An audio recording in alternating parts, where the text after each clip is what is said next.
The wagon pulled away just after dawn. September 15th, 1887.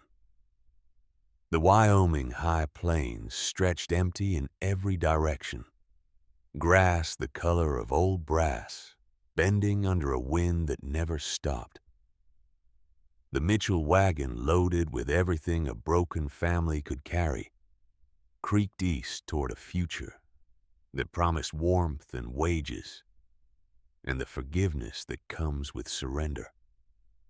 17-year-old Willa Thornton stood beside the barn and did not wave.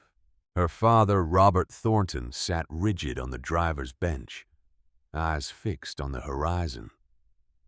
A good man, a careful carpenter, a terrible farmer.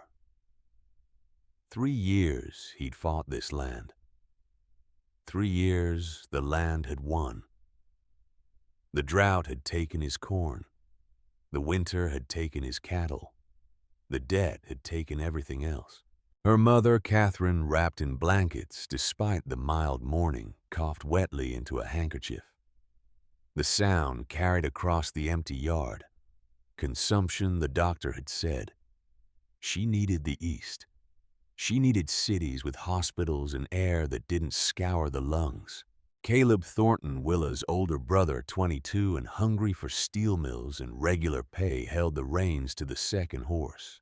He'd been the one to say it 3 nights ago, after their father had announced the decision to leave. "You'll be dead by Christmas, Willa. Not cruel, just certain. Or you'll come crawling to the station begging for a ticket. Either way, you're proving nothing." The wagon rolled over the first rise. Willa watched until it disappeared, a dark speck swallowed by distance and dust. The wind picked up. The barn door creaked on leather hinges. A hawk circled overhead, riding thermals in a sky so blue it hurt to look at. She was alone. She turned and walked into the barn. The silence was complete. No voices, no arguments about next year's planting or the price of seed or whether they should try wheat instead of corn. Just the wind, constant and cold, whistling through gaps in the wood. The barn was 20 feet square. Solid timbers, tight joints. Her father's best work, built the first month they'd arrived back when hope was still a reasonable thing to feel. The loft held 30 bales of hay harvested from the creek bottom, where the grass grew thick. The walls were chinked with clay and straw. The roof was good shake, overlapped and sealed. It was the best structure on the property. Willa stood in the center of the space and did the calculations she'd been doing in her head for 6 months. 20 feet by 20 feet, 400 square feet. Low ceiling, maybe 9 feet at the peak. Call it 3,000 cubic feet of air to heat. The cabin, by comparison, was 30 by 40. 2 rooms. High ceilings. 6 windows that leaked heat like open wounds. Maybe 10,000 cubic feet. The math was simple. The cabin was a losing game. But the barn was possible. She walked to the northwest corner and knelt. The floorboards here were loose. Her father had meant to fix them, had never gotten around to it. She pried up 3 planks and reached into the dark space beneath. Her hand found the leather satchel. Inside was $12 in coins and small bills. Caleb had left it. She'd found it 2 days ago, along with a note written in his careful hand. "For the train ticket. When you're ready to admit I was right." She counted the money again. $12. Enough for passage to Cheyenne and a week's board while she looked for work. Enough to leave. She put the money back under the floorboards and replaced the planks. Then she walked to the corner where her father had stored his old trunk. It was heavy, iron-bound, scarred from years of travel. Robert Thornton had been a railroad man before he'd been a farmer. Assistant engineer on the transcontinental line back in the 1870s. He'd worked his way west, laying track through mountains and across deserts. Had learned to read elevation maps and calculate grades and understand the physics of moving weight across distance. He'd kept his books. Willa opened the trunk. Inside, wrapped in oilcloth, were 17 volumes. Engineering manuals, thermodynamics, structural mechanics, mathematics of heat transfer, material science, books with diagrams of bridges and boilers and retaining walls, books with tables of thermal conductivity and specific heat capacity, and R values for different types of insulation. She'd been reading them for 3 years. At first, just curiosity. Her father would work late in the cabin studying these books by lamplight, trying to understand why his farming kept failing. Willa would sit beside him quiet, watching the diagrams, asking questions he was too tired to answer properly. So she taught herself. She read about conduction and convection and radiation. She learned that heat moves from hot to cold always relentlessly, and that the only way to slow it is to place barriers in its path. She learned that air, when trapped, and still is one of the best insulators that exists. She learned that mass absorbs heat and releases it slowly, smoothing out temperature swings. She learned that buildings, like machines, follow rules. And she'd been taking notes. Willa pulled out her own journal from the bottom of the trunk. 212 pages filled edge to edge with her small, precise handwriting. 3 years of observations. 3 years of data. Temperature readings taken every morning and evening inside the cabin, and outside and down in the storm cellar. Her father had dug into the hillside. Wind measurements estimated by watching grass bend and feeling the pressure on her face. Sketches of animal burrows. Badgers and foxes and prairie dogs. Creatures that lived underground and survived winters that killed cattle. Calculations, endless calculations. She opened to a page dated February 14th, 1886. The coldest week of that winter. Outside temperature minus 18 degrees Fahrenheit. Cabin interior 43 degrees. Stove burning, continuously consumption, approximately 12 pounds of wood per hour. Wind from northwest sustained 30 miles per hour. Storm cellar temperature 49 degrees. Stable. No fire. She flipped forward. March 3rd, 1886. Examine badger burrow, east pasture. Entrance faces southeast, shielded from prevailing wind. Tunnel depth approximately 4 feet. Temperature at terminus 46 degrees. Outside temperature 22 degrees. Differential 24 degrees. No heat source. Insulation is earth itself. She flipped forward again. August 12th, 1887. A month ago. Conclusion. Cabin design is fundamentally flawed. Volume too large for available fuel. Surface area to volume ratio unfavorable. 6 windows create thermal bridges. Log construction, though aesthetically sound, provides minimal insulation. Estimated R value 8. Insufficient for local climate. Alternative approach required. Beneath that, she'd drawn a diagram, a cross-section of the barn. The existing timber walls shown as thin black lines. Then 3 feet out from those walls, another line, thick, shaded, labeled earthen mass compacted sod, minimum 36 inches. Between the two lines a gap, 2 feet of empty space, labeled air cavity convection barrier. She'd calculated the thermal performance. The earth would provide mass. The air would provide resistance.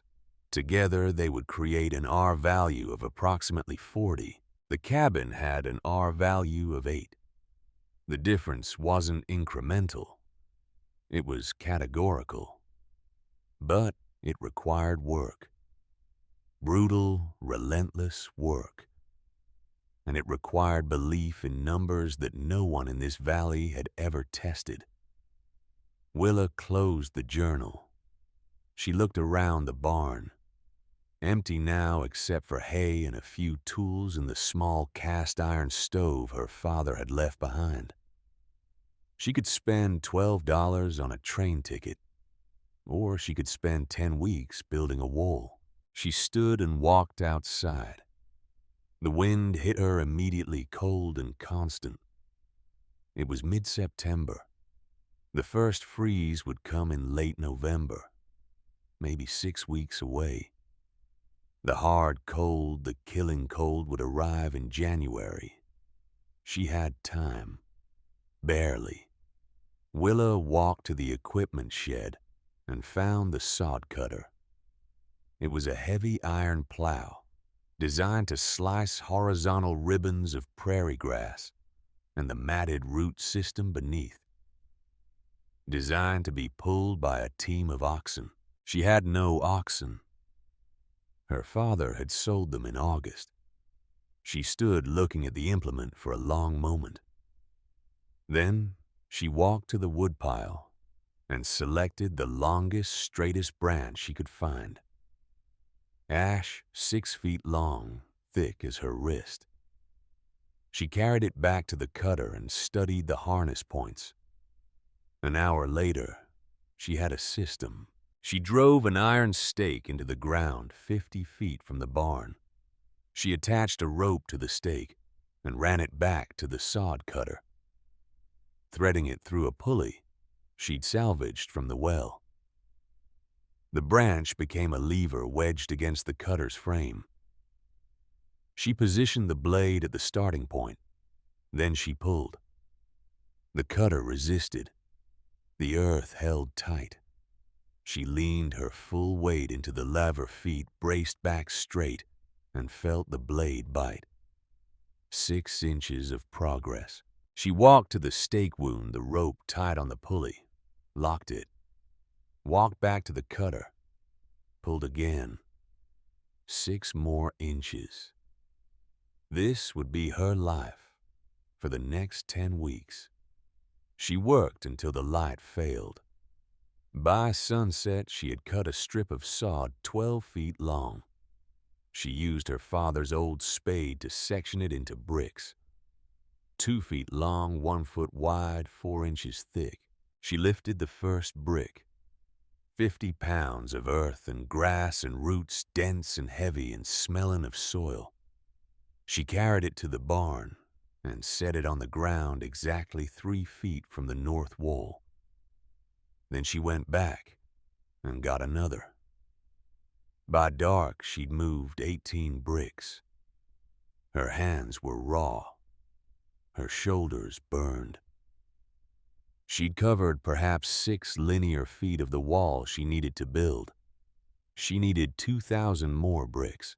The numbers didn't lie. 10 weeks, 20 bricks per day.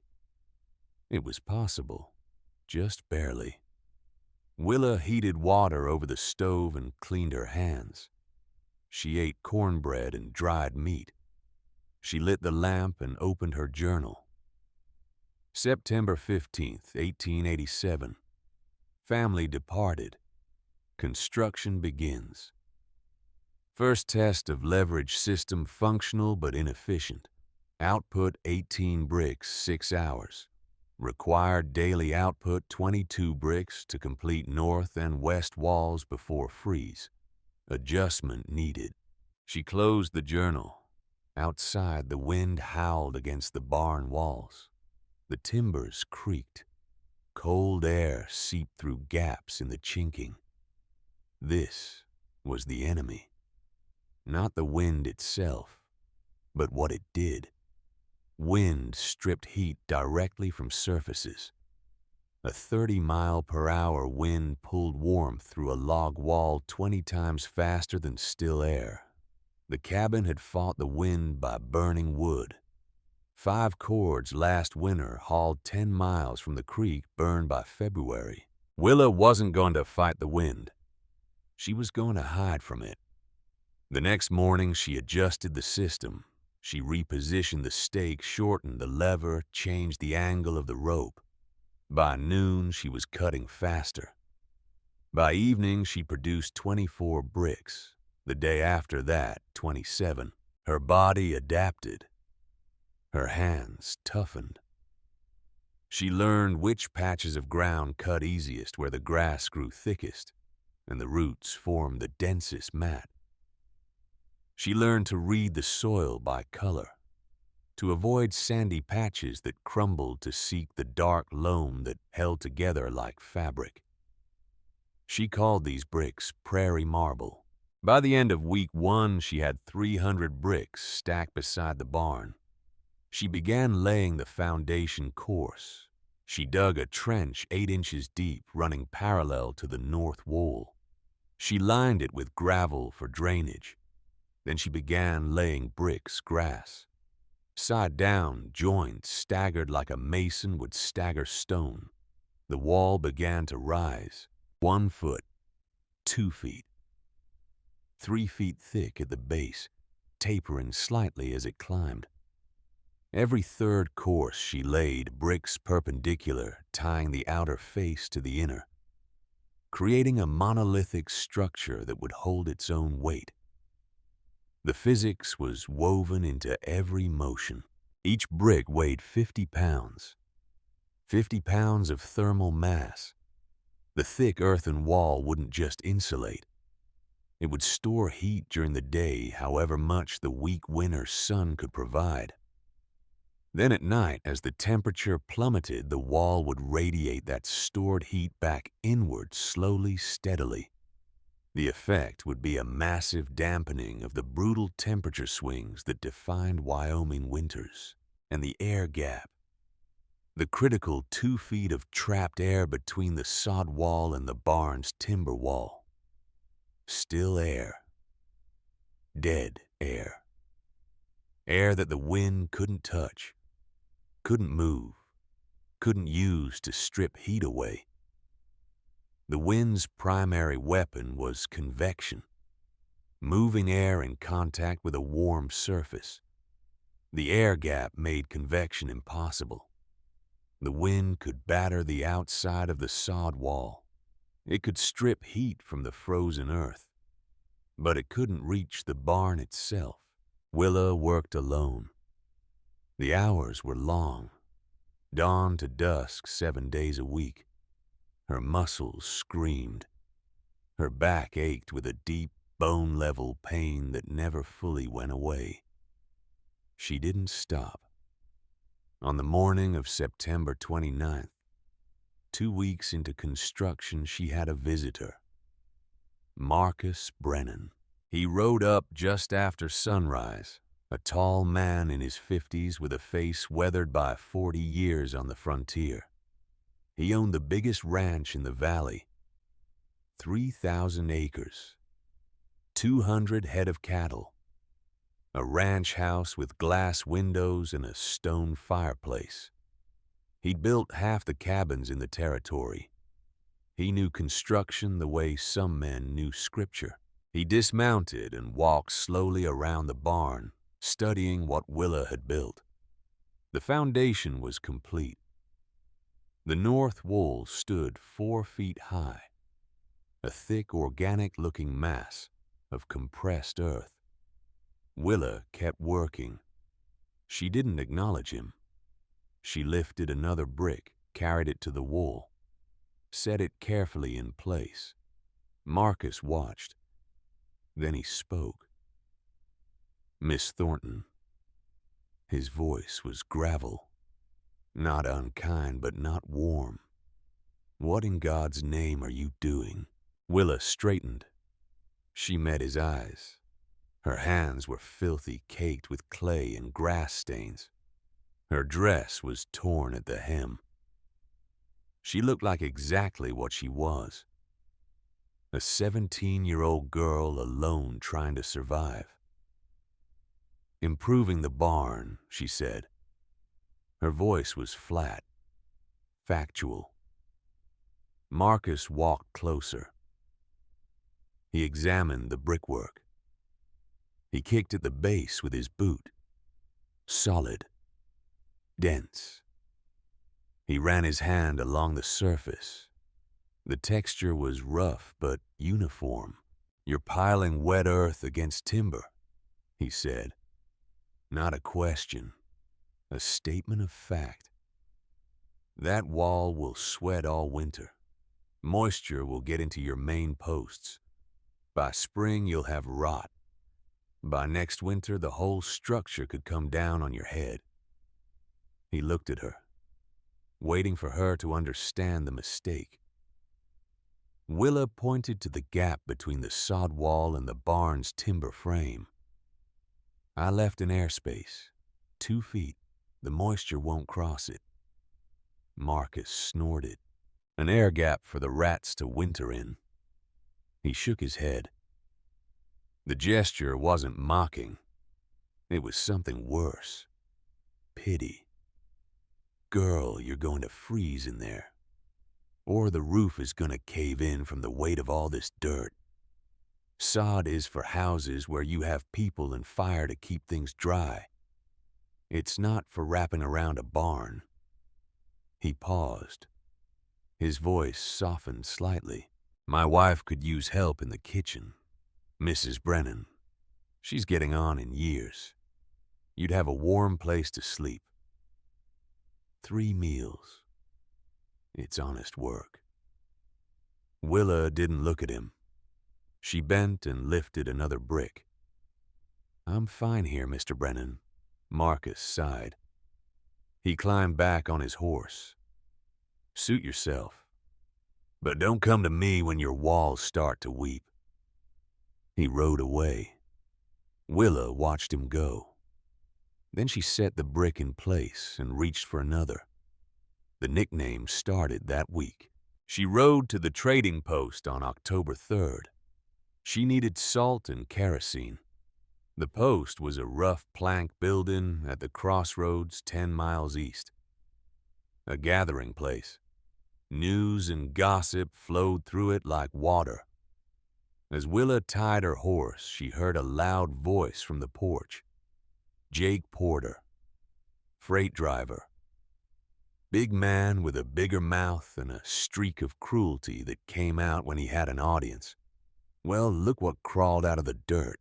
He was addressing the men on the porch, 4 or 5 of them leaning against the rail smoking.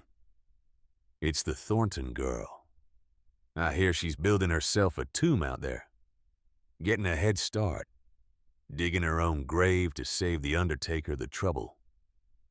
Laughter. Not mean exactly, but not kind. Willa kept her head down. She walked into the post, bought her supplies, didn't meet anyone's eyes.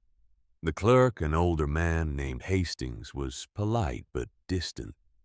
He wrapped her items in brown paper and took her coins without comment. She left. Jake was still on the porch. You need help hauling all that dirt, tomb builder? I got a wagon. Could bury you proper. More laughter. Willa untied her horse and rode away. Her face burned. Her throat was tight. She didn't look back. The nickname stuck. The tomb builder. It spread through the valley. Neighbors would ride past on the county road slow. Their horses stare at the strange earthen mound rising against the barn. They'd point. Talk amongst themselves. Her isolation was complete. On October 12th, she had another visitor, Mr. Whitmore from the county land office. He arrived in a small buggy wearing a wool suit and carrying a leather satchel. Official business. He walked the perimeter of the structure, making notes in a small ledger. He measured the wall thickness with a folding ruler. He examined the roof, checking for signs of stress. "Miss Thornton," he said, his tone professional but laced with concern. "I have to be honest. I've been assessing frontier structures for a decade. This isn't in any manual I've seen." He tapped his pencil against his ledger. "The sheer weight of this earth on unbraced walls is a significant structural risk. The county cannot be held liable for any incidents." Willa was mixing clay and water, chinking gaps in the sod. "The walls are braced by the barn itself," she said quietly. "The weight is compressive. It holds itself up." Whitmore peered at her over his spectacles. "Are you an engineer, Miss?" Willa looked at him. Mud on her hands, dirt under her nails. 17 years old. "I'm a survivor, sir." Whitmore made another note. His face was sympathetic but firm. "I'll have to file a report noting the unconventional and potentially hazardous nature of this structure. For the record." He climbed back into his buggy and left. Willa went back to work. The days grew shorter. The temperature began to drop. October gave way to November. The first light snow fell on November 8th. Just a dusting melting by noon. But a warning. Willa worked faster. Her daily output climbed. 30 bricks, 35. She was running the system like a machine now. Cut, section, hole, lay. Cut, section, hole, lay. Her hands moved without conscious thought. The north wall reached full height. 10 feet. 3 feet thick. A fortress of earth. She started on the west wall. The wind came from the west and north. Those were the directions that mattered. The south and east could stay open. She'd partition off a small corner inside the barn 10 feet by 10 feet, just big enough for a bed and a stove and a table. Heating the entire barn would be impossible. Heating 100 square feet was manageable. By November 18th, both walls were nearly complete. The structure looked strange, organic, like the barn was being slowly absorbed back into the landscape. The lines were rough, not the clean geometry of timber and plank. It looked ancient, primitive. It looked like a burial mound. Willa stood back one evening exhausted and let herself see it the way others saw it. Ridiculous. Desperate. The work of a girl who'd lost her mind to loneliness. She heard Caleb's voice in her head. "You're making a fool of yourself." She pushed the thought away. She opened her journal. She reviewed her calculations. The numbers didn't care what it looked like. The numbers didn't care about mockery. The numbers said this would work. On the night of November 21st, she woke to a sound outside the barn. Footsteps. Quiet. Deliberate. She lay still, listening. Her heart hammered. The moon was 3/4 full. Pale light leaked through gaps in the walls. She heard voices. Low. Male. She crept to a knothole in the timber wall and looked out. 2 men. One was Jake Porter, unmistakable even in shadow. The other was younger, thinner. Someone from town she didn't recognize. They were at her woodpile. They were loading wood onto a small cart. Not all of it, just enough to hurt, enough to matter. Jake's voice carried on the still air. She won't need it anyway. Probably dead by February, frozen solid in her little tomb. The other man laughed nervously. What if someone sees? Who's gonna see girl's got no friends, no family? County doesn't care. We're doing her a favor, really. One less thing to burn when the structure collapses. They worked quickly. 5 minutes, maybe a quarter cord of wood, enough to last a week in deep winter.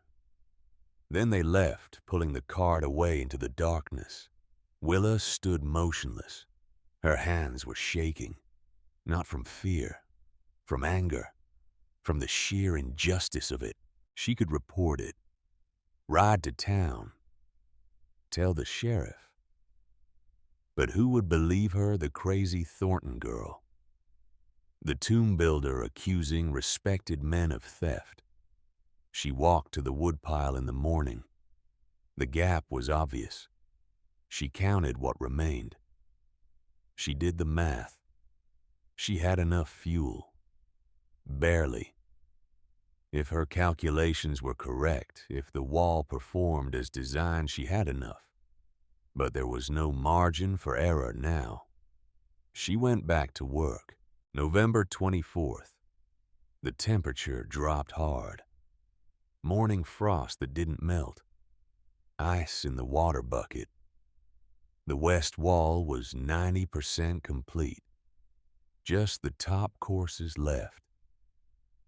Willa worked through the day without stopping. Her breath came in clouds.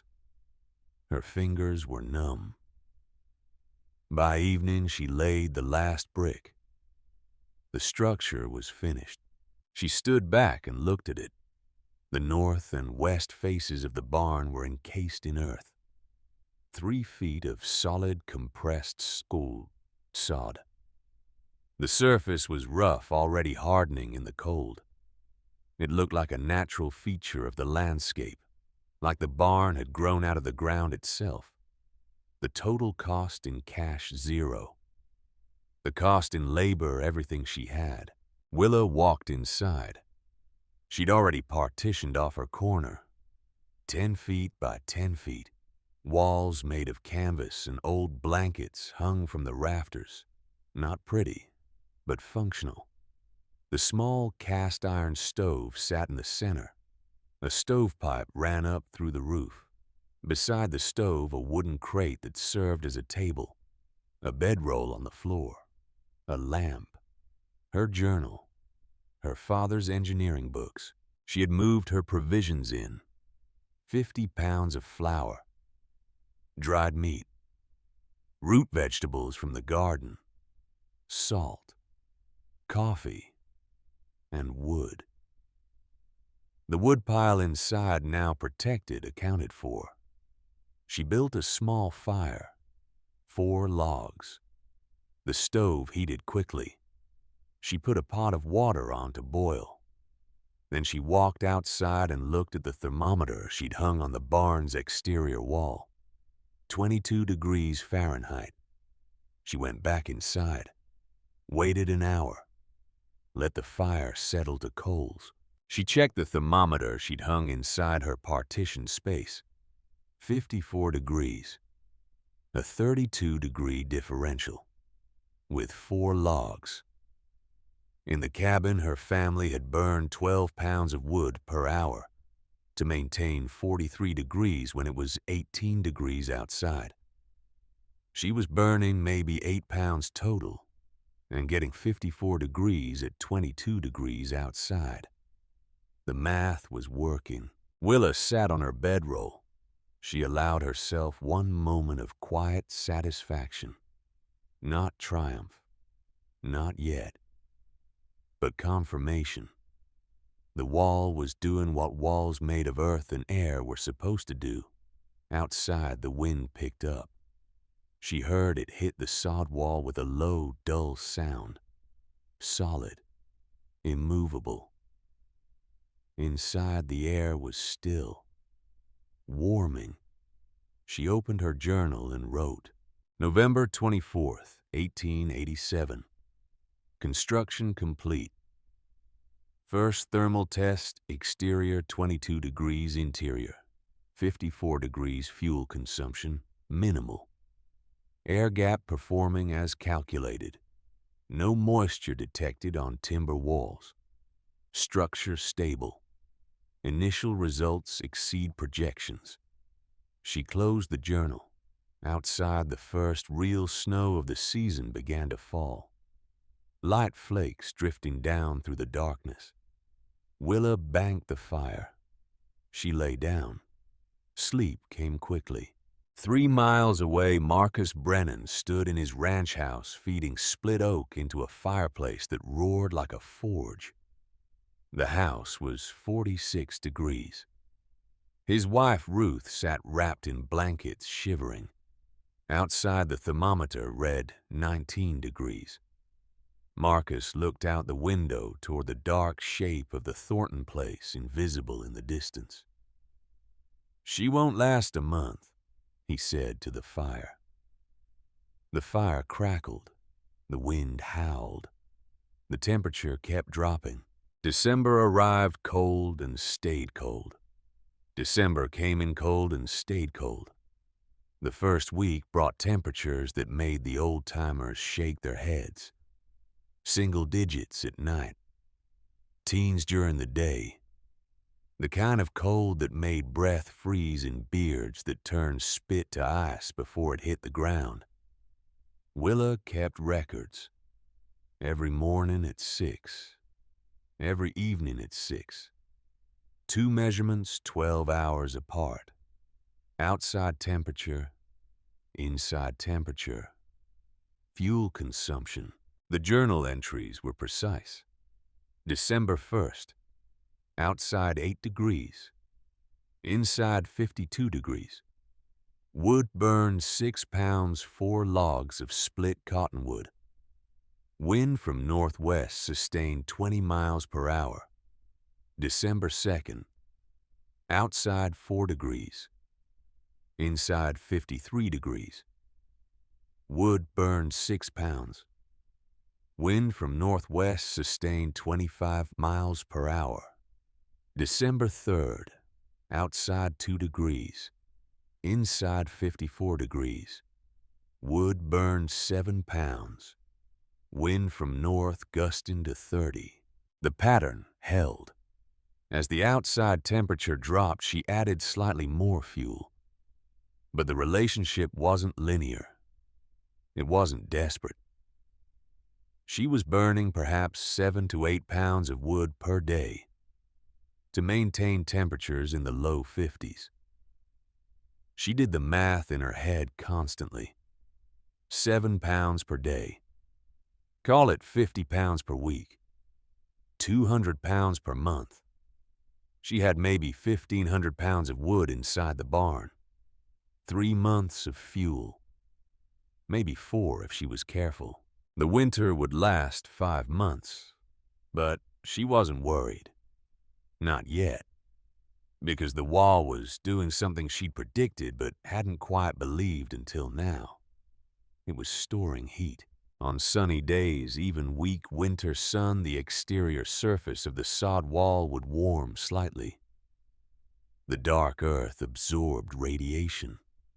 That heat would slowly migrate inward through the 3-foot mass, taking hours to penetrate. By evening, by night, the interior surface of the sod would be radiating that stored warmth back into the air gap. The barn wasn't just insulated. It was buffered. The thermal mass was smoothing out the temperature swings, creating stability that defied the chaos outside. On December 8th, she noticed something else. The interior temperature was rising, not from increased fuel. She was burning the same amount. But the temperature inside her small space had climbed to 56 degrees, then 57. She checked her notes, examined the structure. Then she understood. The earth wall was seasoning, drying out. As moisture left the sod, the thermal performance improved. Dry earth insulated better than wet earth, and the air gap, that critical 2 feet of dead space, was aging like wine. The air inside it was stratifying, layering, becoming progressively more still. By mid-December, she was maintaining 58 degrees, with the same fuel consumption she'd had at 52. The system was getting more efficient.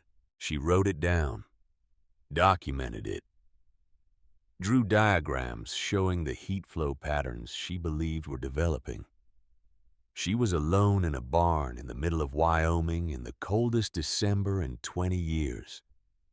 And she was doing original research in thermodynamics. 3 miles west, the Brennan Ranch was burning wood like a locomotive. Marcus had 2 ranch hands that winter. Young men strong who'd signed on for wages and bunks and 3 meals. They were earning their keep. One of them spent 6 hours a day doing nothing but splitting and hauling firewood. The ranch house had a massive stone fireplace. It could hold logs 4 feet long. Marcus kept it roaring dawn to dusk. The heat was substantial, but the house was big. High ceilings, 3 rooms, windows on all sides. The temperature inside hovered around 46 degrees. Ruth Brennan wore 2 sweaters and a shawl at all times. She slept under 4 blankets. In the mornings, frost would coat the inside of the windows. The water in the wash basin would have a skin of ice. Marcus burned through half a cord of wood every 3 days. A full cord per week. He laid in 20 cords for the winter. Good cottonwood and ash cut the previous spring season dry. At this rate, he'd run out by March, and it was only December. Ruth brought it up on the evening of December 12th. They were eating dinner by the fire. Venison stew, bread, coffee. "Marcus," she said quietly, "we can't keep burning at this rate." Marcus chewed, swallowed, stared at the fire. "What would you have me do? Let us freeze? I'm just saying, if this winter runs long, if the cold holds into April like it did in '73, she didn't finish. She didn't need to. Marcus had been ranching for 30 years. He knew the arithmetic. He'd done the calculation a dozen times already. They might not make it. 4 miles east, the Kinsley family was in worse shape. Eustace Kinsley was a homesteader like the Thorntons had been. A man of 45 with a wife Abigail and 3 children. The oldest was 12. The youngest was 3. Their cabin was smaller than the Brennan house, tighter, but also less well-built. Eustace had done most of the work himself, and he was a farmer, not a carpenter. The chinking was uneven. The roof leaked. The door fit poorly in its frame. Cold air came in through 100 invisible gaps. They were burning a cord and a half per week, mostly green wood unseasoned hauled from the creek. It produced more smoke than heat. The stovepipe was caking with creosote, narrowing, restricting flow. The cabin temperature stayed around 40 degrees. On December 9th, the youngest child, a girl named Emma, developed a cough, wet and deep. By December 12th, she had a fever. Abigail Kinsley held her daughter through the night, wrapped in every blanket they owned, listening to the child struggle for breath. There was a doctor in town, 10 miles, but the roads were already drifted. The cold was dangerous. Eustace stood by the door looking out at the darkness, doing the calculation. Risk the journey or wait it out. He waited. On December 15th, Willa rode into town for the first time since October. She needed salt. Maybe some coffee if the price was reasonable. The ride was bitter. The wind cut through her wool coat like it wasn't there. But she made it. The trading post was crowded. Men clustered around the stove, talking in low voices. The mood was tense. Willa kept to herself. She gathered her items and brought them to the counter. Hastings, the clerk, tallied them up. His expression was carefully neutral. As he wrapped her purchases, Jake Porter walked in. He saw her immediately. Well, well, the tomb builder lives. The men by the stove turned. A few smiled. Most just watched. Jake walked over, deliberately slow. He leaned against the counter.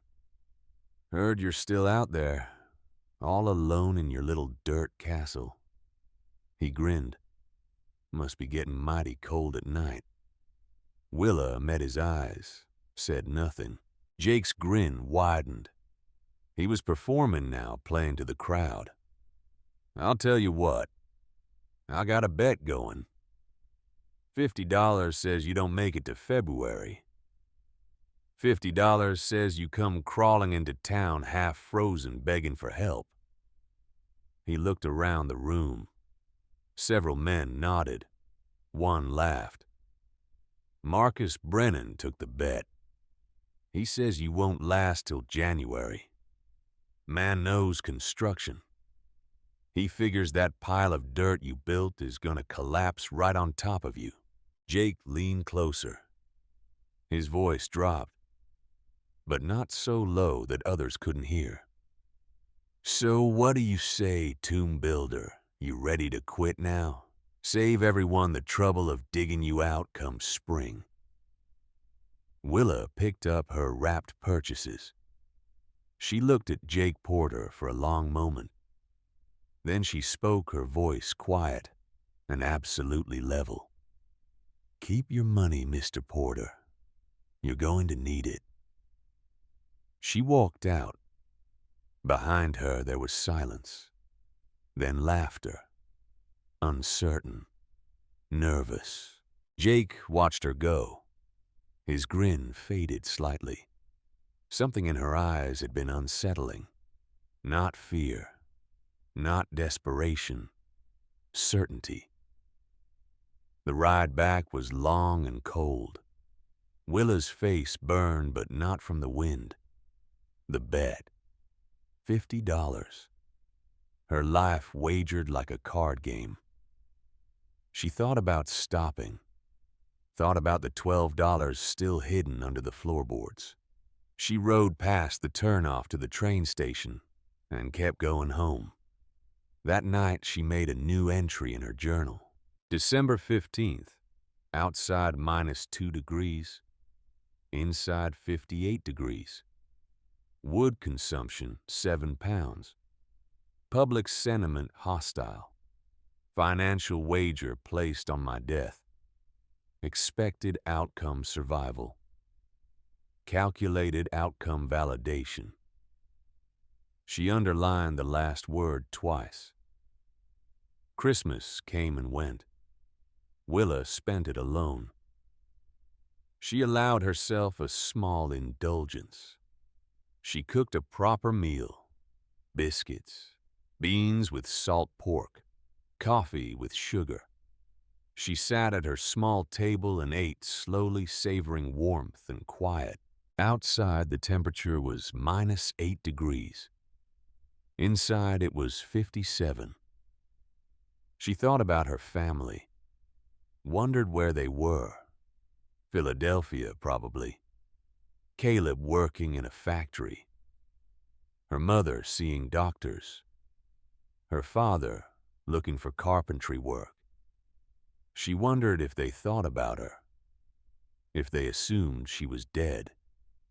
She finished her meal, cleaned her plate, opened a book. The year turned. 1888 arrived without ceremony. January brought a shift. The cold intensified but differently. It became drier, sharper, the kind of cold that didn't just chill, it bit. January 1st, outside minus 12 degrees, inside 56 degrees.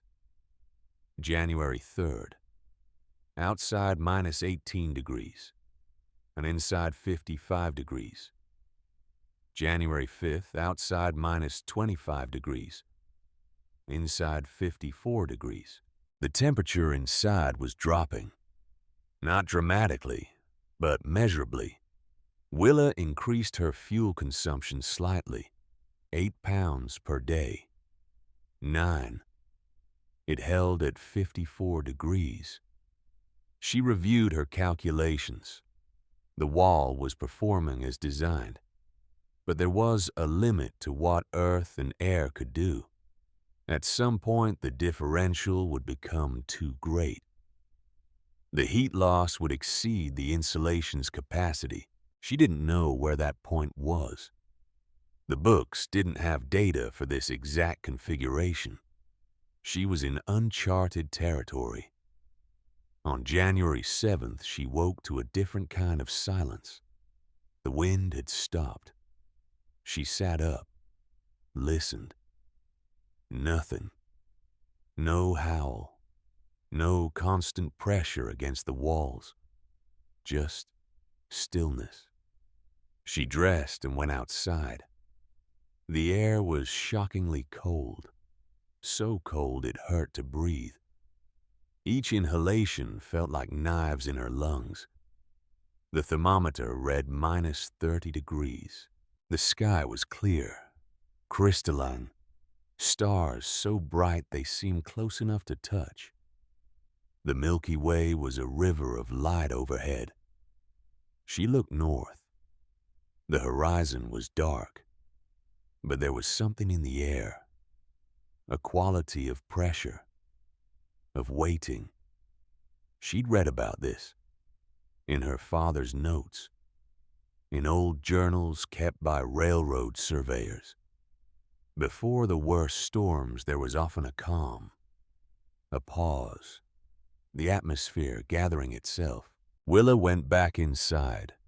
She checked her provisions, counted her wood. She had enough. If the storm came and lasted 3 days, she had enough. If it lasted longer than that, the math got complicated. January 8th, the calm held. Outside minus 32 degrees. Inside 52 degrees. She was burning 10 pounds of wood now. The interior temperature was still dropping, but slowly. January 9th. Outside minus 30 degrees. A slight warming. The wind returned but light. Variable. The sky remained clear. January 10th. The wind shifted. Southwest. Warm air, relatively speaking. The temperature climbed to minus 10 degrees by noon. Then to 0. Then incredibly to 10 above. Men emerged from their cabins blinking in the sunlight. Children played in snowdrifts. It felt like spring. It was a lie. The old-timers knew. This was the setup. The storm was coming from the northwest from Canada, pushing a wedge of warm air ahead of it. When the two systems collided, the result would be catastrophic.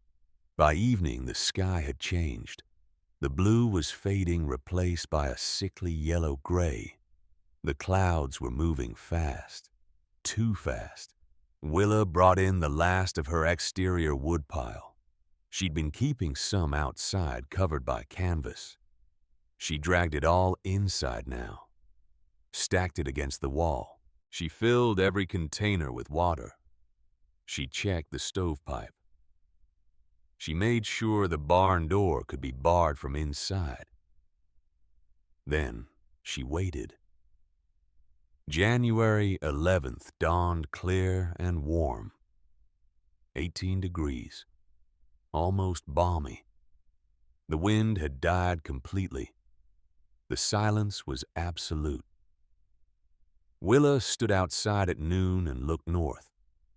The sky in that direction was the color of old bone. The clouds were low, moving, churning. She could see the storm now, a wall of white stretching across the entire horizon. It was still 50 miles away, maybe more. It would arrive tomorrow. She went inside. She laid out her supplies, food for a week, water, lamp oil, matches, wood carefully counted. She had fuel for 10 days if she burned 8 pounds per day, 2 weeks if she rationed to 6. She opened her journal and wrote, January 11th, 1888. Storm approaching. Expected arrival tomorrow morning. Exterior temperature currently 18 degrees. Interior stable at 54 degrees. Supplies adequate. Structure sound. Outcome survival. She closed the journal. Outside, the first flakes began to fall, lazy, drifting. By evening, the wind returned. She woke at 3 in the morning to a sound like freight trains. The blizzard had arrived. The wind hit the barn with a physical force. The timbers groaned. The entire structure vibrated. Snow drove horizontally so thick that looking outside was like looking into white static. The temperature was falling, fast. She lit the lamp, fed the stove, checked the thermometer. Outside minus 15 degrees. Inside 49 degrees. Dropping. The wind was pulling heat through the walls faster than the stove could replace it. Not through the sod. The sod was holding, but through the roof, through the door, through invisible gaps in the timber. Willa added more wood. The fire roared. The temperature inside stabilized at 48 degrees. She wrapped herself in blankets and sat at her table. Outside, the wind screamed. By noon, the thermometer outside read minus 28 degrees. The wind was sustained at 50 miles per hour. Gusts higher. Inside, the temperature was 46 degrees. She was burning 12 pounds of wood per day now, maybe more. She'd lost track. She recalculated. At this rate, her fuel would last 8 days. The storm showed no signs of stopping. This was January 12th, the children's blizzard, the schoolhouse blizzard, a storm that would kill more than 200 people across the Great Plains. A storm that would be remembered for 100 years. Willa didn't know any of that. She just knew it was cold and getting colder. By evening, the outside thermometer read minus 31 degrees. Inside, 44 degrees. She added wood. The stove was running hot now. The metal glowed dull red. But the heat was being sucked away. The wind was relentless. A vampire. A thief. She put on every piece of clothing she owned. 2 dresses, wool leggings, her father's old coat, a blanket wrapped around her shoulders. She sat by the stove and waited. January 13th. The wind never stopped. The sound was maddening. A howl that went on and on, rising and falling but never ceasing. The barn shook. Snow found its way through gaps she didn't know existed. Small drifts formed in corners. The temperature outside was minus 35 degrees, inside 42 degrees. She was burning wood constantly now, feeding the stove every hour. The pile was shrinking visibly. She did the math. 3 days of fuel left, maybe 4, if she let the temperature drop to freezing. The storm had been going for 36 hours. Historical records said these storms lasted 3 days, 4 at most. She could make it, probably. But there was no margin. None. That night alone in the dark, with the wind howling and the cold pressing in from all sides, Willa Thornton had her moment. Not panic, not despair, but calculation. She sat at her table with her journal open. She looked at her numbers: fuel consumption, temperature, days remaining. The math was close, too close. She could ration further. Let the temperature drop to 35 degrees. She'd survive. Barely. But if the storm lasted 5 days instead of 3, she'd run out of wood with days of cold still to come. She could burn the table, the chair, the floorboards. She looked at her father's engineering books, 17 volumes, thick, dry. They would burn for hours. Her hand touched the spine of the nearest book. Principles of Heat Transfer, Volume 2. This book had taught her everything. It had given her the knowledge to build the wall, to survive. Burning it would be a betrayal of her father, of herself, of the idea that knowledge could save you. But it would buy her 3 more days of heat. She sat there for a long time, hand on the book, staring at the stove. Then she stood. She walked to the woodpile. She counted the logs again, carefully this time. 62 logs. Call it 4 pounds each. 248 pounds of wood. At 12 pounds per day, that was 20 days. At 8 pounds per day, that was 31 days. The storm was on day 2. January was 31 days long. It was the 13th. 18 days left in the month. If she could get through the storm, if she could reduce consumption, after it passed, she could make it. The math held. Barely. But it held. She closed the journal. She added 1 log to the fire. Not 2. 1. The temperature inside dropped to 40 degrees. She wrapped herself in blankets and waited. Outside in the darkness, the storm raged. At the Brennan Ranch, Marcus was burning a cord every 2 days. The house was down to 38 degrees. Ruth was in bed, fully clothed, shivering under piles of blankets. One of the ranch hands had gone outside to check on the livestock. He'd gotten turned around in the whiteout. He'd made it back to the barn, but not before getting severe frostbite on both feet. The man sat by the fire crying quietly, watching his toes turn black. At the Kinsley cabin, the situation was worse. They'd run out of firewood on January 12th. Eustace had started burning furniture, chairs, the table, floorboards pried up from the corners. The cabin was 32 degrees. Emma, the youngest, was unconscious. Her fever had spiked to 105 degrees. Her breathing was shallow and rapid. Abigail held her daughter and prayed.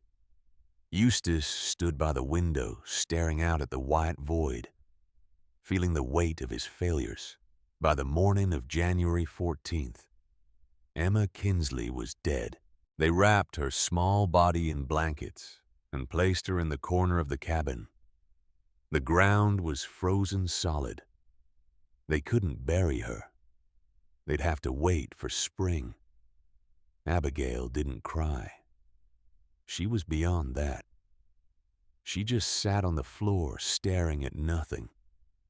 Eustace went back to prying up floorboards. January 14th at Willa's barn. The storm showed signs of weakening. The wind was still strong, maybe 40 miles per hour, but no longer the sustained screaming force of the previous 2 days. The temperature outside was minus 38 degrees, the coldest it had been. Inside 39 degrees. Willa was burning 6 pounds of wood per day now, rationing hard. She'd let the fire go to coals, adding just enough fuel to keep it alive. She wore every piece of clothing. She moved as little as possible to conserve energy. She ate small amounts, drank water, stayed under blankets. She was cold, genuinely cold. Her fingers were numb. Her toes ached.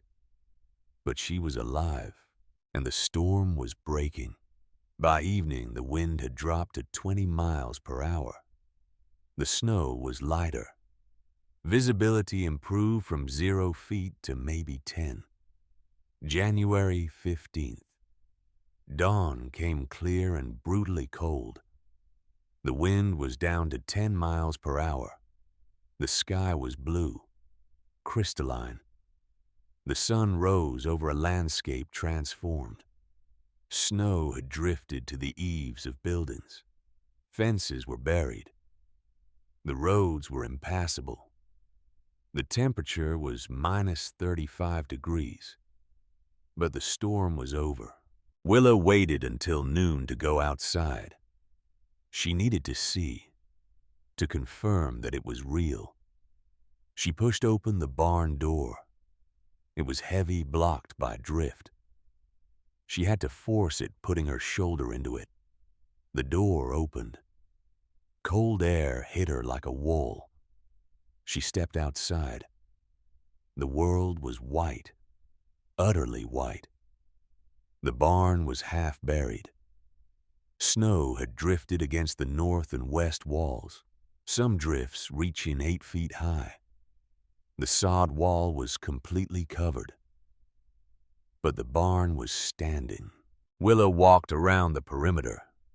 The structure was sound. The roof was solid. The sod wall, buried under tons of snow, showed no signs of stress.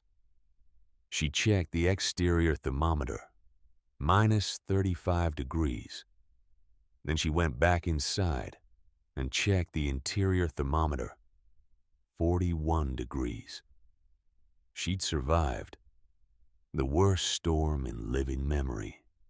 3 days of winds over 50 miles per hour and temperatures below minus 30. And she'd done it burning less fuel than Marcus Brennan burned in half a day.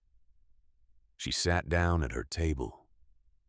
Her hands were shaking, not from cold, from the sheer magnitude of what had just happened. The system had worked, under conditions more extreme than anything she'd calculated for the wall had held. The air gap had functioned. The thermal mass had buffered the worst of it. She opened her journal. Her handwriting was shaky.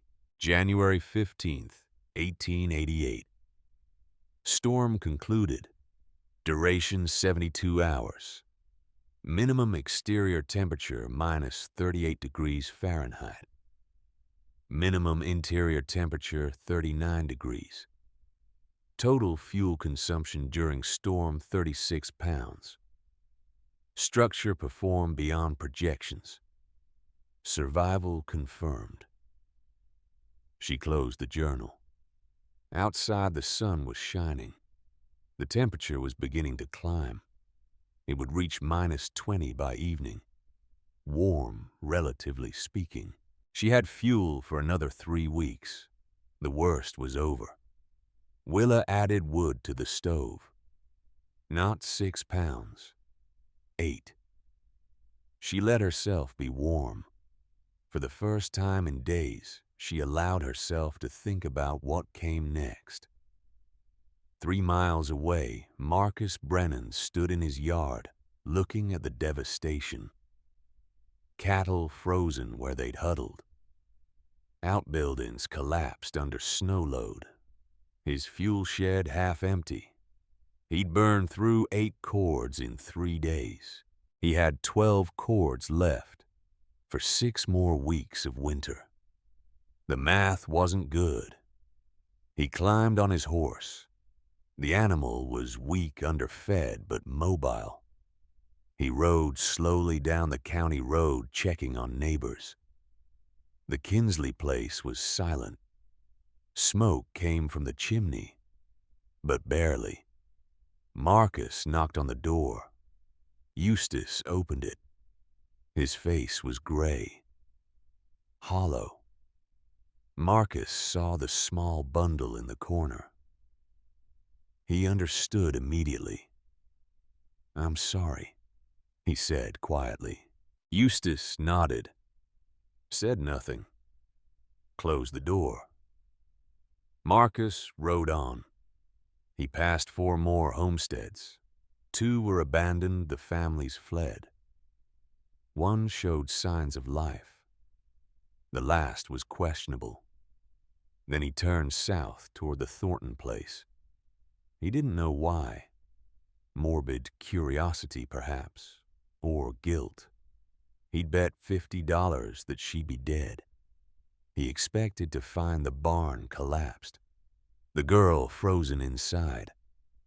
He crested the rise and saw the structure.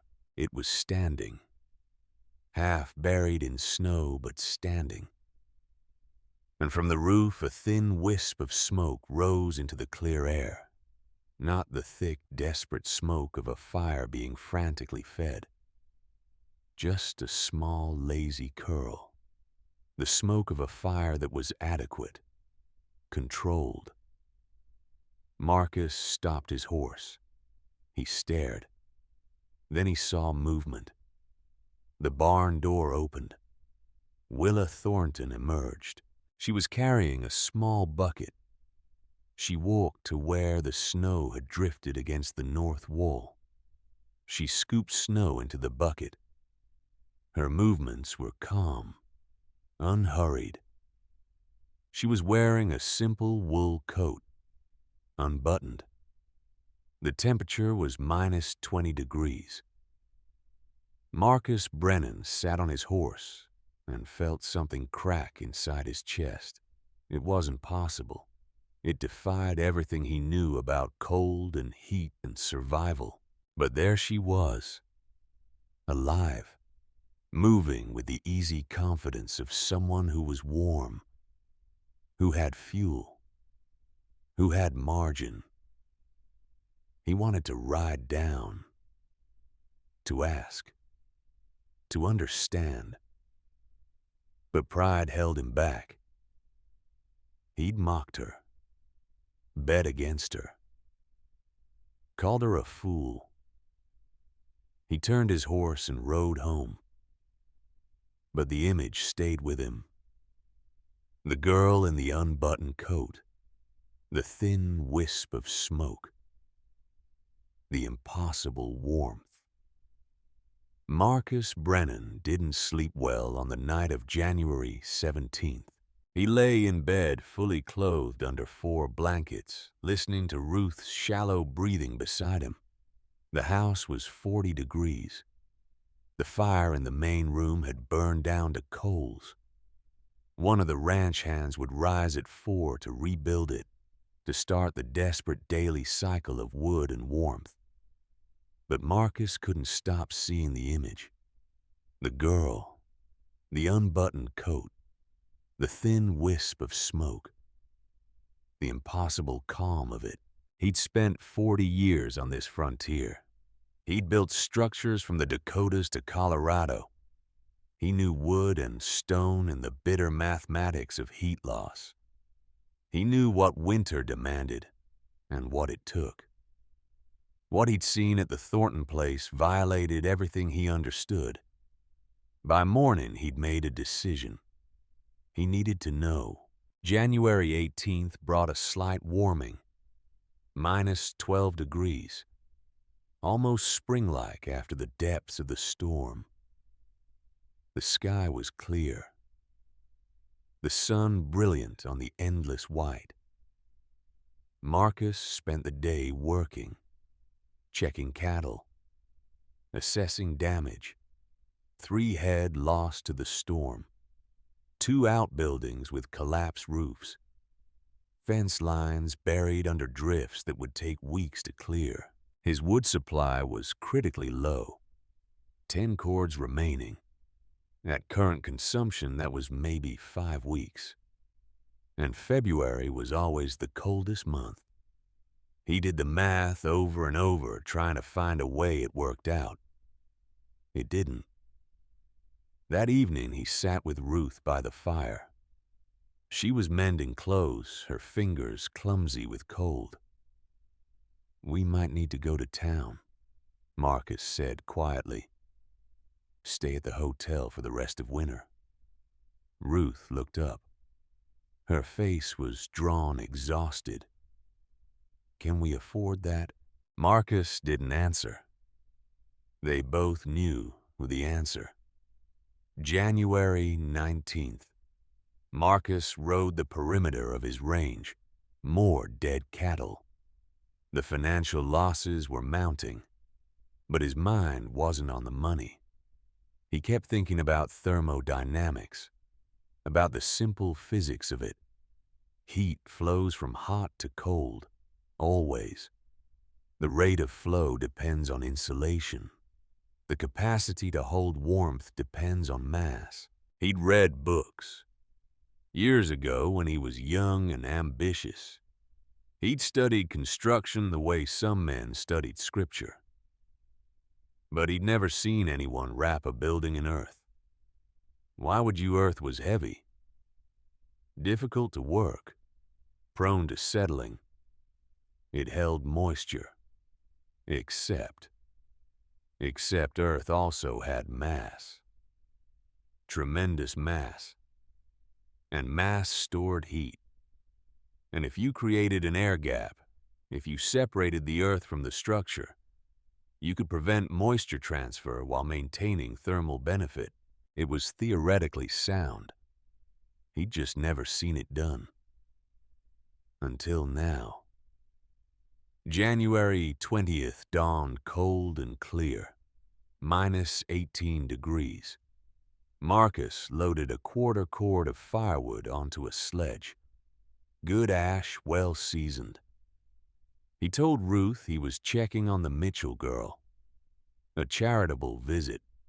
Ruth didn't question it. Charity was expected, even for the foolish. He rode slowly. The journey took an hour, the horse struggling through drifts. When he crested the final rise and saw the barn, he stopped. The structure looked like something from another age. The north and west walls were encased in snow-covered earth. The lines were organic curved. It didn't look built. It looked grown. But it was standing, solid. The roof was clear. Snow had slid off the steep pitch. And from the stovepipe, that same thin wisp of smoke. Marcus rode down. He dismounted 20 feet from the door. He stood for a moment, gathering himself. Then he walked forward and knocked. The door opened almost immediately. Willa Thornton looked at him with steady eyes. No surprise, no fear. Just calm attention. "Mr. Brennan." Her voice was level. She wore a simple dress, wool but not heavy. A shawl over her shoulders. Her face was neither pale nor flushed. Healthy, rested.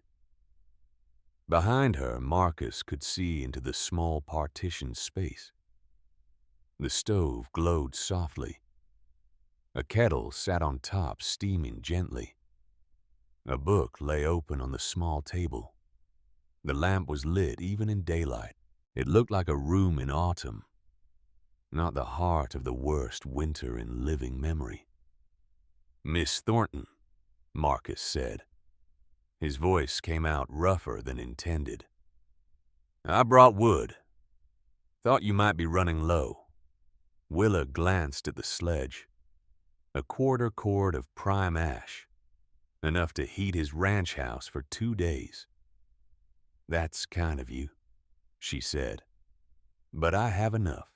Marcus looked past her at the small woodpile visible in the corner.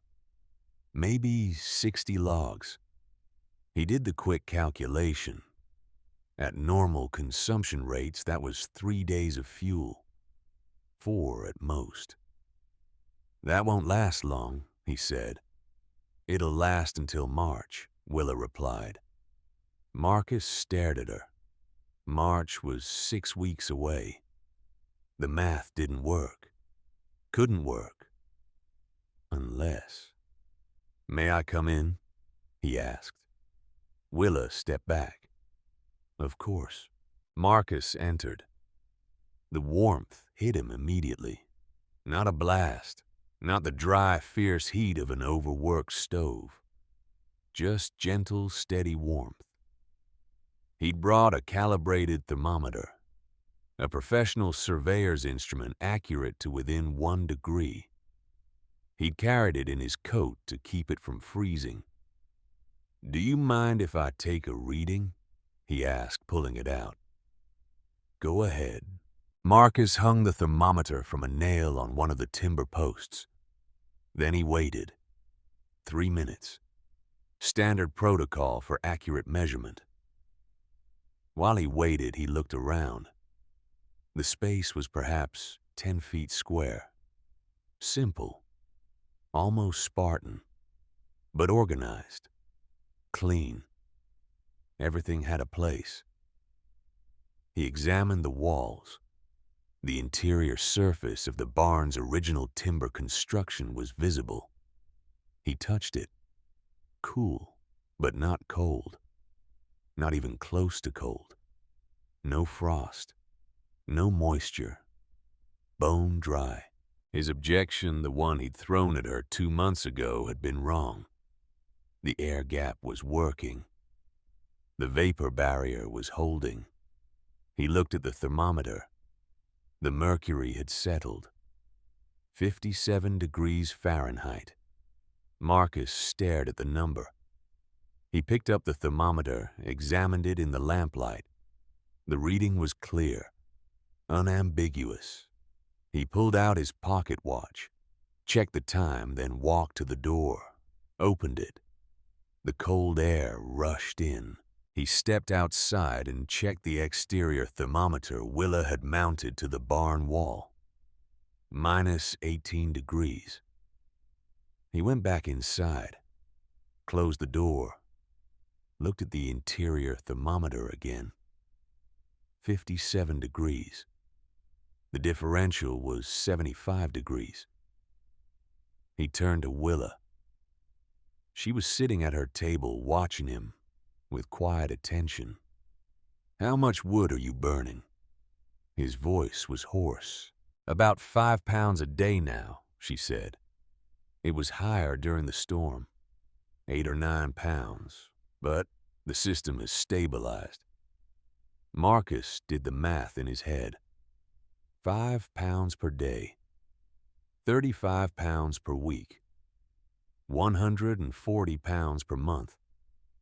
He was burning 2,000 pounds per month. She was using less than 1/10 of his fuel. And her interior temperature was 11 degrees warmer than his. He walked to the wall, separating the sod from the barn's original timber. He touched it, examined the construction. The 2-foot air gap was evident. The sod wall beyond was invisible, buried in snow and earth. But he could see the principle. Dead air. Thermal mass. Vapor separation. It was elegant. Simple. And it worked. "May I examine the exterior?" he asked. Of course. They went outside together. Marcus walked around the structure, studying it with professional eyes. The sod was compacted dense. The courses were even properly staggered. The construction was crude by aesthetic standards, but structurally sound.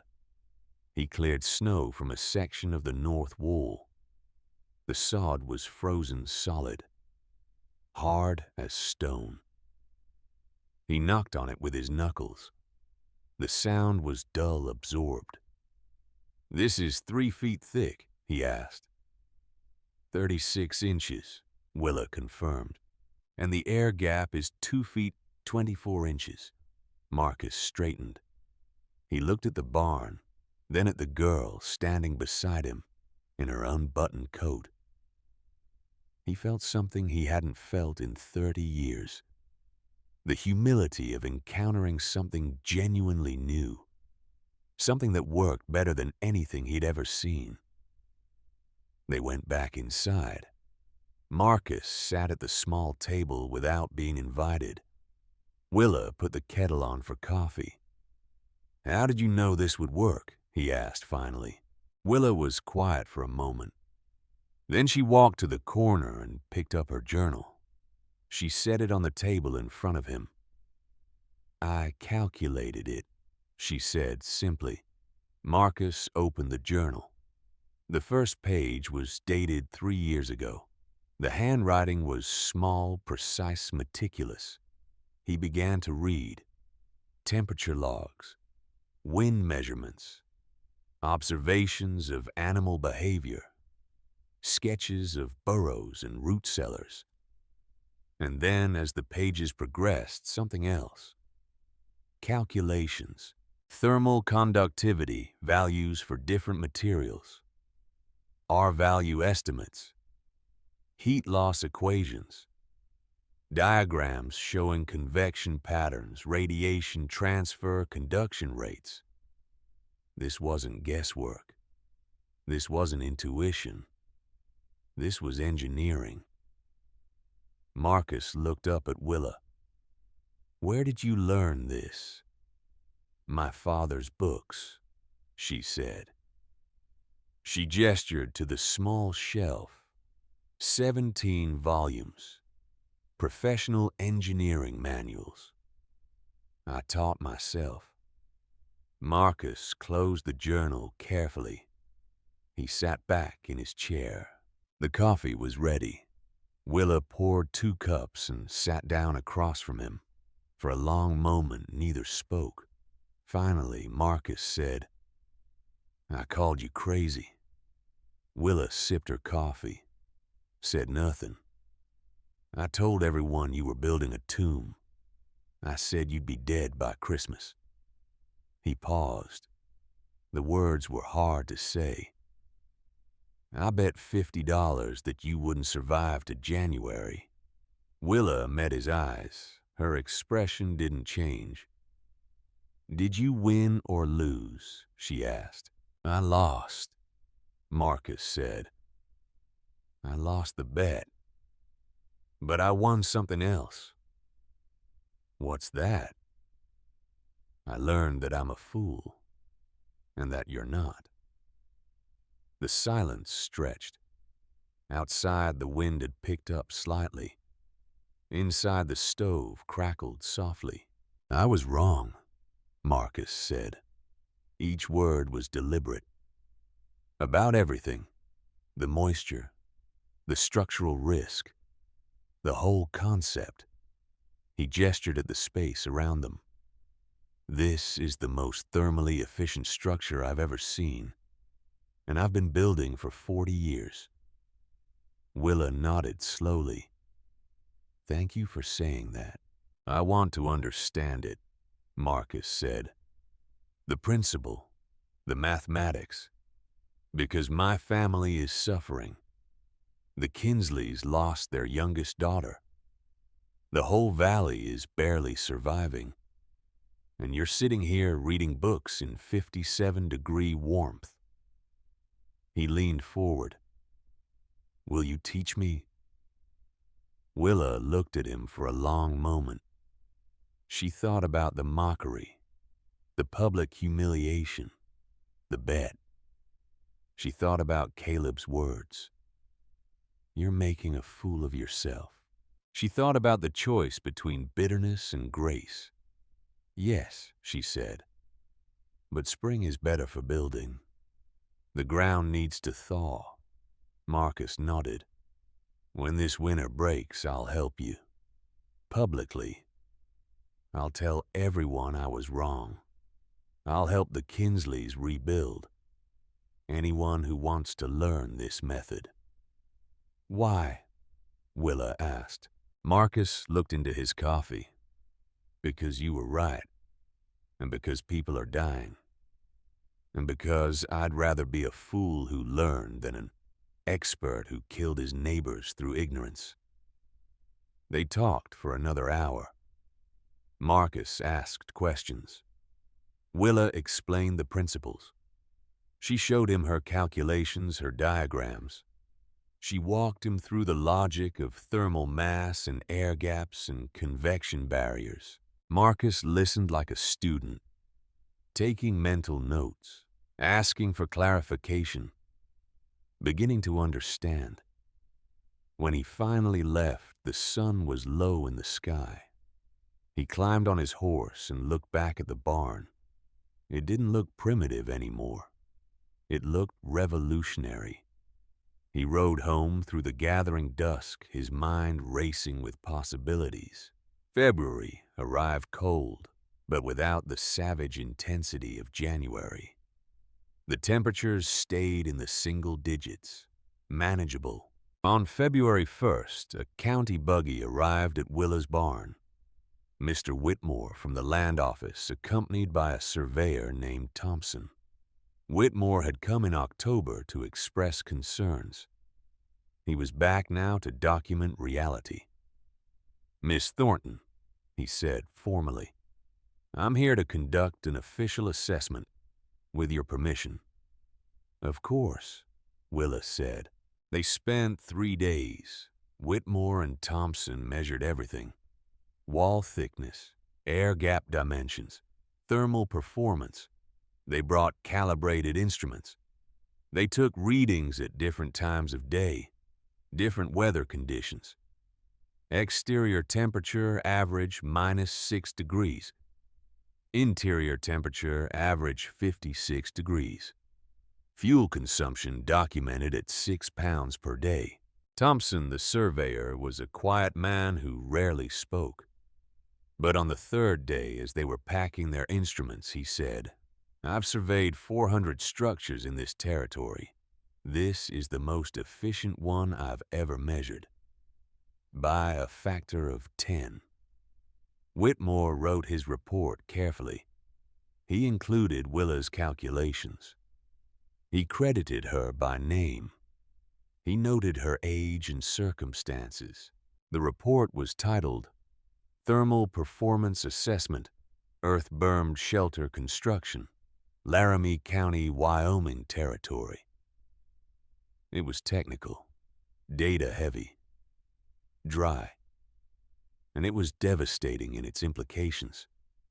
Everything the frontier had been doing for 70 years was inefficient, wasteful, dangerous. A 17-year-old girl with no formal training had solved a problem that had killed hundreds. The report was filed with the Territorial Agricultural Office on February 15th. Copies were made, distributed. By March, it had reached Montana, Dakota Territory, Nebraska. By April, engineers were requesting additional information. The winter began to break in late February. The temperature climbed above freezing during the day. The snow started to melt slowly at first, then in a rush. The valley began to count its dead, 7 people in total. Emma Kinsley was the youngest. An old man named Horvath who lived alone was found frozen in his cabin. 5 others scattered across the territory. It could have been worse, much worse, but it was bad enough. Marcus Brennan came to Willa on the first day of March. "The Kinsleys want to build," he said. "I'm going to help them, but I need you to advise." They rode to the Kinsley homestead together. Eustace was there, gaunt and hollow-eyed. Abigail sat on the porch staring at nothing. Marcus explained the principle. Willa showed them her diagrams. They proposed a simpler version, just the north wall, 2 feet thick instead of 3, enough to make a difference. Eustace listened. When they finished, he said, "Will it work?" Willa nodded. "Yes." "Will it keep my family warm?" "Yes." Eustace looked at his wife. Abigail met his eyes. Something passed between them. Not hope exactly, but determination. "We'll do it," Eustace said. They started in mid-March. Marcus brought 2 ranch hands to help. Willa came every few days to check progress, to answer questions, to solve problems. The work went faster with 4 people. The sod was soft, easy to cut. They completed the north wall in 3 weeks. By the time they finished, 6 other families had come to watch, to ask questions, to understand. Marcus stood on the Kinsley porch and spoke to the small crowd. "I mocked this girl," he said, gesturing to Willa. "I called her crazy. I bet money she'd be dead. I was wrong about all of it." He paused. "She's smarter than every builder in this valley, including me. And if you want to survive next winter, you'll listen to what she has to say." It was the most public apology Marcus Brennan had ever made. The adoption spread like fire. By summer, 7 families had started projects. Some did full enclosures like Willa's. Others did partial walls, just the north and west faces. The complexity varied, but the principle was consistent: earth, air, thermal mass. Willa consulted on each one. She was compensated sometimes, paid in goods or labor or occasionally cash. But mostly she helped because helping meant survival. For everyone. Marcus retrofitted his own ranch house in June. He didn't do a full enclosure. Too expensive, too much disruption. But he added earth berms to the north and west walls. 2 feet of compacted soil sloped against the foundation. The work took 2 weeks. Cost almost nothing except labor. The next winter, his fuel consumption dropped by 60%. The interior temperature climbed to 58 degrees. Ruth Brennan cried when she saw the thermometer reading. By fall of 1888, 19 families in the valley had adopted some version of the method. The trading post stopped calling it Thornton's Folly. They started calling them Mitchell Walls. No, Thornton Walls. The winter of 1888 to 89 was milder than the previous year, but it was still Wyoming, still brutal. The difference was measurable. 0 cold-related deaths in the valley. 0. Fuel consumption was down across the board. Families who'd burned 2 cords per month were now burning half a cord. The economic impact was substantial. Money not spent on firewood went to livestock equipment seeds. The valley, which had been dying, began to stabilize, and people remembered who'd started it. In 1889, the Territorial Agricultural Extension published a bulletin, "Low-Cost Methods for Winter Shelter Fortification," the Thornton method of earth-bermed construction. It was distributed to every county in the territory. Copies went to Montana, Dakota, Nebraska, Colorado. By 1890, more than 200 structures across the Great Plains used some variation of the technique. The bulletin cited Willa by name. It noted that she designed and implemented the system at age 17 alone with no formal engineering training. She became briefly famous. A journalist from Cheyenne came to interview her. A photographer took her picture standing in front of the barn. Willa hated the attention. She answered questions politely but briefly. She didn't elaborate. She didn't dramatize. When asked how she'd survived, she said, "I paid attention. I did the math. The earth is warmer than the wind. It's not new. It's just correct." The journalist wanted more. A story of triumph, of defiance.